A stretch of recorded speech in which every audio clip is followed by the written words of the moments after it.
The Denver Nuggets held a press conference to introduce some new personnel to the organization, and what their owner said raised some eyebrows. He randomly brought up the possibility of trading Nikola Jokic when talking about the second apron. We're 2 years into the new collective bargaining agreement. You've existed in this kind of environment. I'm curious how your thoughts on the aprons have evolved over the last couple of years, and if the second apron is kind of serving as a hard cap. An ownership perspective around the second apron, there was a lot of conversations last summer about KCP and us re-signing him and around the second apron.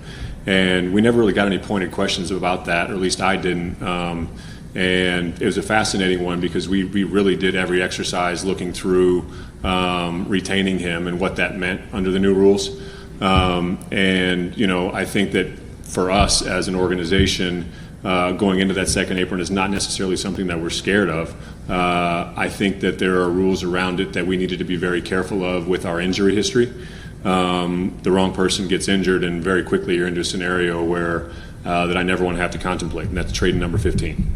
We're very conscious of that pushing forward, and providing the resources that we can when the moment arrives. But that second apron, is it a hard cap? I'm not 100% sure, but it's something that teams are obviously very aware of going forward. You guys have obviously been around Nikola. You probably, I would expect, be looking to offer him an extension over the course of this summer.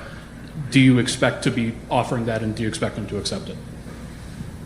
We're definitely going to offer it. I'm not sure if he's going to accept it or not, because we're also going to explain every financial parameter around him signing now versus signing later. Be completely transparent. That's the way we always are, and then he makes the best decision for himself and his family, and we'll support him in it.